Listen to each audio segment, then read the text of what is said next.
আমাদের টাকায় করি। কিন্তু প্রশ্ন হচ্ছে ভাই, পরের দিন কেন আবার তারা ভিজিট নেয়? দ্বিতীয় ভিজিটে তারা কেন নেয়? আসসালামু আলাইকুম।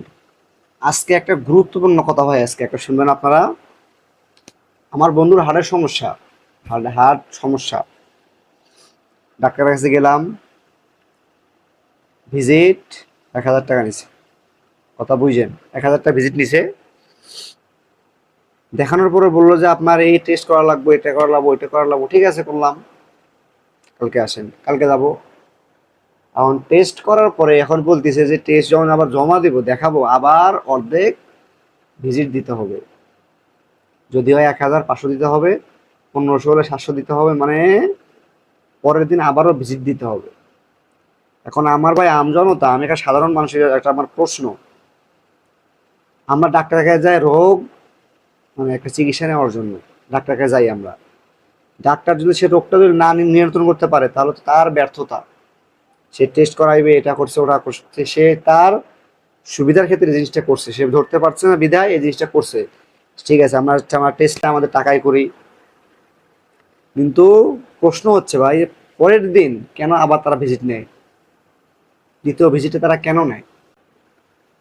এটা অবশ্য প্রশ্ন উত্তর আমারও জানা নাই, এমনকি আপনারও জানা না থাকতে পারে। এমন অনেক ডাক্তার আছে ভাই, তাদের নিজের নিজের ভিজিট তারা নিজের নির্ধারণ এমনও ডাক্তার আছে ভাই, নিজের ভিজিট নিজেই সিদ্ধান্ত করে।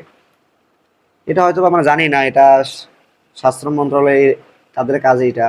আমরা বললে কথা বেশি বলা হবে, সেরকম। এখন কথা হচ্ছে ভাই, আমার একটা কথা যে তারা দ্বিতীয়বার ভিজিট কেন নেয়?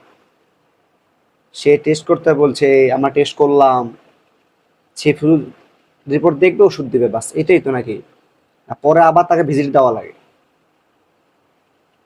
বাংলাদেশের কোনো হসপিটাল নেই যে দিনের রিপোর্ট দিনে দেয়, পরের দিন দেওয়া লাগে। তাদের একটা ব্যবসা, ব্যবসা ছাড়া কিছুই না। এখন হসপিটালে গেলে আপনি দেখবেন যে যে অবস্থা, টাকা ছাড়া কোনো কথাই নেই। টাকা আছে তো কথা আছে, টাকা হলে মামু আসো, টাকা নাই তুমি চলে যাও, টাকা ছাড়া কোনো কথা নেই হসপিটালে।